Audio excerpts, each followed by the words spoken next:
আসসালামু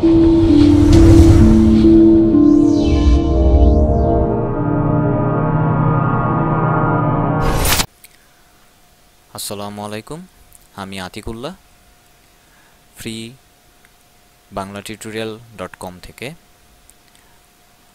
Bangla HTML tutorial part 3-তে আপনাদেরকে স্বাগত।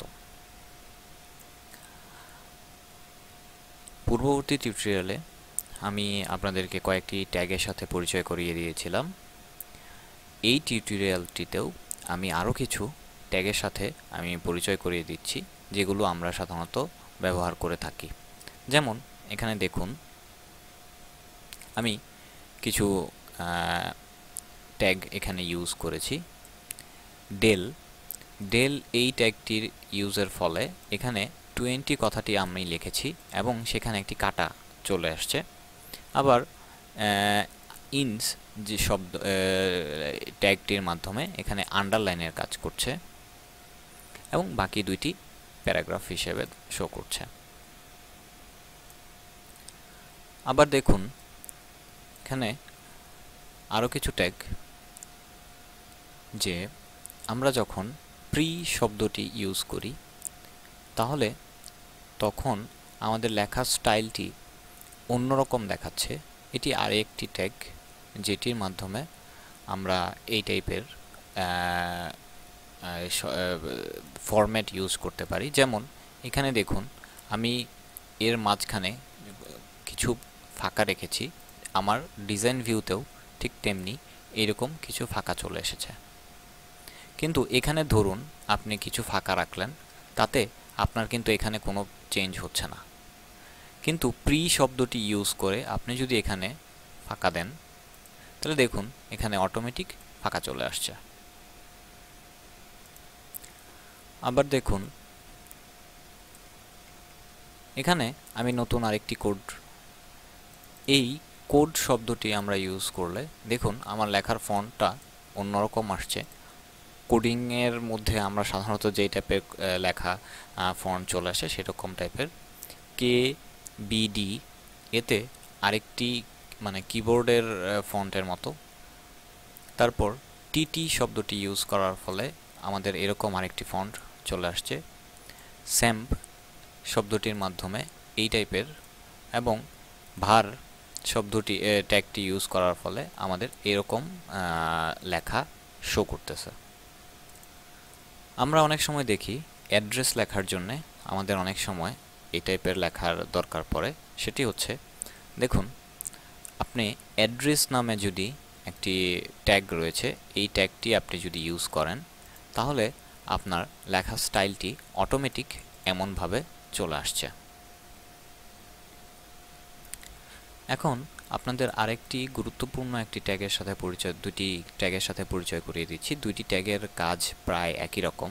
সেটি হচ্ছে, এখানে দেখুন আমি এখানে লিখেছি UN, এখানে শো করছে UN। এখানে লিখেছি www এবং এখানে শো করছে www। এবং আমি ABBR এই ট্যাগের ভেতরে আমি টাইটেলের মধ্যে লিখেছি ইউনাইটেড নেশন, এবং অ্যাক্রোনিম এই ট্যাগটির ভিতরে ওয়ার্ল্ড ওয়াইড ওয়েব এই কথাটি এখানে লিখেছি। এখন এটি যদি আমি সেভ করি এবং আমি যদি ওপেন করি তাহলে দেখুন এটির আউটলুকিং দেখাচ্ছে এরকম।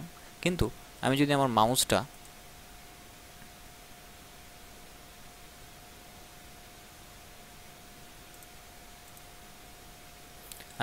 মাউসটা এটার উপরে নিয়ে যাই তাহলে দেখুন এখানে দেখাচ্ছে UN লেখাটার উপরে নিয়ে মাউসটা গেলেই দেখাচ্ছে ইউনাইটেড নেশন।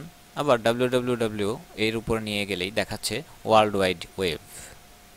এবং এখানে আমি কিন্তু আমার সোর্স পেজে আমি কোডিংয়ের মধ্যে এখানে এই কথাটি এখানে লিখে দিয়েছিলাম।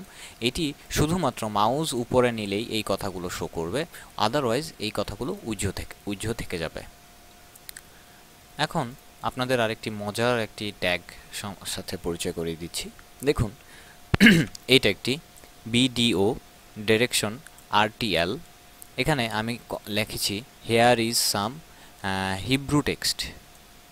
এবং BDO এই ট্যাগটি ক্লোজ করেছি। এখন এখানে দেখুন এই টেক্সটটি এখানে চলে আসছে। আমি এখানে একটা ব্রেক দিয়ে দিই, তাহলে আমাদের জন্য বুঝতে সুবিধা হবে।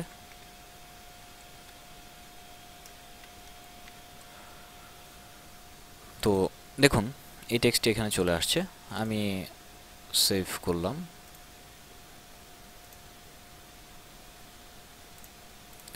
দেখুন এখানে আমার ওই লেখাটি ঠিক উল্টোভাবে এখানে শো করছে।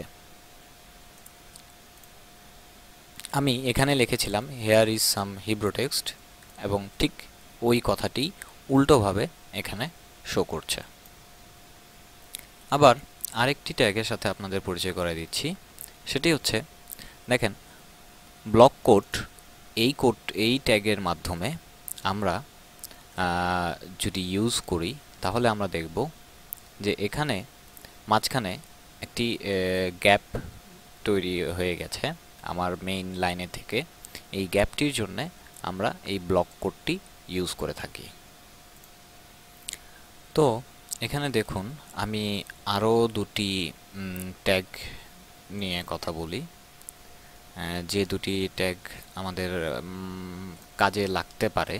সেটি হচ্ছে, এখানে দেখুন সাইট নামে একটি কোড আমি ইউজ করেছি। এই সাইড কোডটি আমরা যখন ইউজ করি তখন দেখুন লেখাটি অটোমেটিক ইটালিক হয়ে গেছে। এটি আসলে মানুষের কোনো একটি উদ্ধৃতি দেওয়ার ক্ষেত্রে এই টাইপের কোডটি আমরা ইউজ করে থাকি, এবং এখন এই কাজটি কিন্তু আমরা ইটালিক দিয়েও করতে পারি।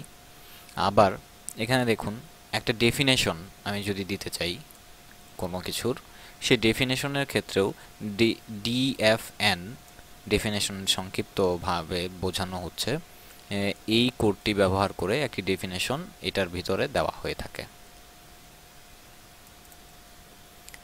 এতক্ষণ আমি আপনাদের বিভিন্ন ট্যাগের সাথে পরিচয় করিয়ে দিচ্ছিলাম, এবং আমি মনে করি যে এই ট্যাগগুলো আপনারা গুগলে সার্চ দিলেও এই টাইপের অনেক ট্যাগ আপনারা খুঁজে পাবেন।